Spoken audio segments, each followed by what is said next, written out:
Sikasho ukuthi ngonyama cup idindile. I-draw ihambe kahle i-draw. Siyabona la i-draw isikhomba ku Real Leopards. Lokungumdlalo ke lokungasiyo lomusha kithi ne-Real Leopards because the last episode yale tournament sadlala nayo same stage. Yaphumelela ke i-Real Leopards yakhona uku-advance yaze yagcina seyiwinile le nkomishi. Kusho kona ukuthi lona mdlalo lona unema possibility ekhiphe ama champions.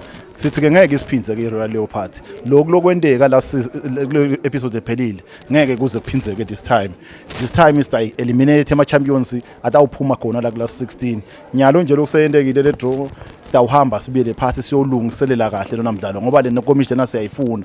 So indlela yethu nasiyifuna le nkomishi ufuna sendlule ku Leopards. So sengaba nje invite ama supporters ethu sithi sicela tilungiselele kulomdlalo omkhulu kangaka sicela ukuthi etinget nombolo tawo alalenze tonke ticwayiso letikhona temgwaqo bathi baseta emgwaqweni ba make sure ukuthi bafasile emabhande abaphazanyiswa wathi incingo bashayela abaphazanyiswa wathi incingo bahamba emgwaqweni ngoba lokumqokwa ngilempilo ukuthi siye stadium sishumayele lelivangeli sihambe online kulama missions alena MVA Cup ukuthi kuphepha kwemaswati emgwaqweni singasho kanjalo nje ukuthi siyayilungiselela lena tournament siyodlana le party lesijabulisako squad sethu cishe nalabo bema injuries sebabuyile. So ifike ngesikhathi lesikahle kithi siyi-Green Mamba sidabe sonke nje siphelele nasidibana nayo i-Real Leopards abatilungiselele olumanyoka.